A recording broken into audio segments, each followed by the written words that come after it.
परमेश्वर के धन्य नाम की महिमा हो। आज के आराधनात्मक मनन की ओर आप सभी का बड़े प्रेम के साथ स्वागत करता हूं। आइए आज का मनन के लिए हम पढ़ते हैं निर्गमन अध्याय 27 पद 10। और उनके लिए 20 खंबे बने और इनके लिए पीतल की 20 कुर्सियां बने और खंभों के कुंडे और उनकी पट्टियां चांदी की हो। हमारे रविवारीय आराधनात्मक मनन में जैसे बीते कुछ रविवारों में हम करते आ रहे हैं, आज भी मिलाव वाले तंबू पर आधारित एक मनन आपके साथ साझा करना चाहता हूं।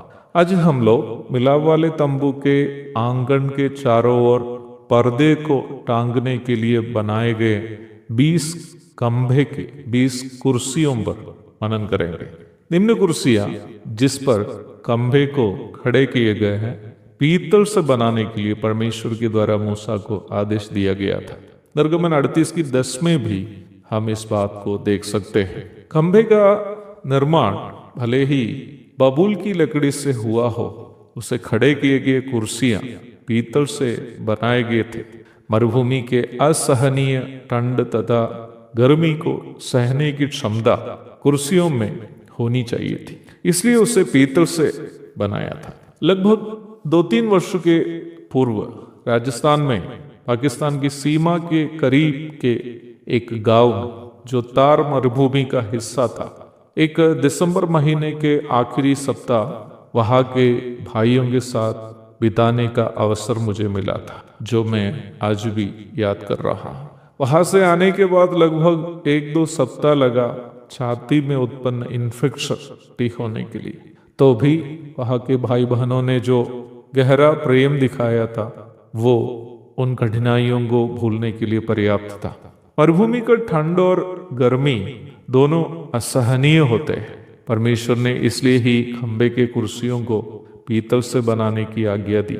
मनुष्य के पाप के भयानकता को देखते समय उसे मनुष्य के बदले सहकर मनुष्य को छुड़ाना अन्य कोई मनुष्य से कभी भी संभव नहीं था। इसलिए ही परमेश्वर ने अपना ही पुत्र को जगत में भेजा ताकि वह मनुष्य के बदले उन सभी कठिन दर्द एवं परेशानियों को, जो यदि मनुष्य नरक जाता तो सहना पड़ता, मनुष्य के बदले सहे और मनुष्य को नरक से बचाए। परमेश्वर का पुत्र प्रभु यीशु मसीह हमारे खातिर क्रूस पर सहे हुए कष्ट और परेशानियों के बारे में प्रभु के आने के लगभग 700 वर्ष के पूर्व नबी यशायाह ने जो कहा, वो यशायाह नबी की पुस्तक 53 अध्याय की 4 से 7 तक के पदों में हम इस प्रकार पढ़ते हैं। निश्चय उसने हमारे रोगों को सह लिया और हमारे ही दुखों को उठा लिया, तो भी हमने उसे परमेश्वर का मारा कूटा और दुर्दशा में पड़ा हुआ समझा।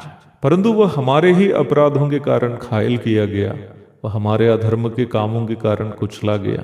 हमारी ही शांति के लिए उस पर ताड़ना पड़ी कि उसके कोड़े खाने से हम लोग चंगे हो जाएं। हम तो सबके सब भेड़ों के समान भटक गए थे, हम में से हर एक ने अपना अपना मार्ग लिया और यहोवा ने हम सबों के अधर्म का बोझ उसी पर लाद दिया। वह सताया गया तो भी वह सहता रहा और अपना मुंह न खोला। जिस प्रकार भेड़ वध होने के समय और भेड़ी ऊन कतरने के समय चुपचाप शांत रहती है, वैसे ही उसने भी अपना मुंह ना खोला। आज मैं और आप हमारे उस पाप का दंड का, जो मुझको और आपको आग की झील में अनंत काल सहते रहना पड़ता, भय में इसलिए नहीं जी रहे हैं क्योंकि हमारे खातिर हमारे भयानक पाप का असहनीय दंड को यीशु मसीह हमारे खातिर सह लिया। उनके उस घावों को जो उनके सिर पर है, पंजर में है, हाथ और पाँव में है, जो उन्होंने हमारे खातिर सहा था। याद करते हुए आइए हम मिलकर धन्यवाद के साथ उनकी आराधना करेंगे।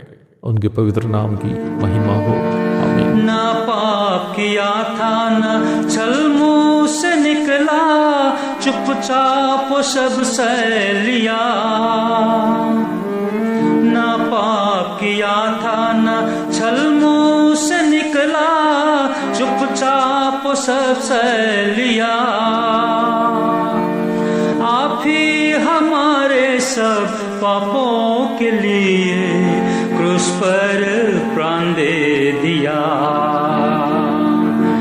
आप ही हमारे सब पापों के लिए क्रूस पर प्राण दे दिया।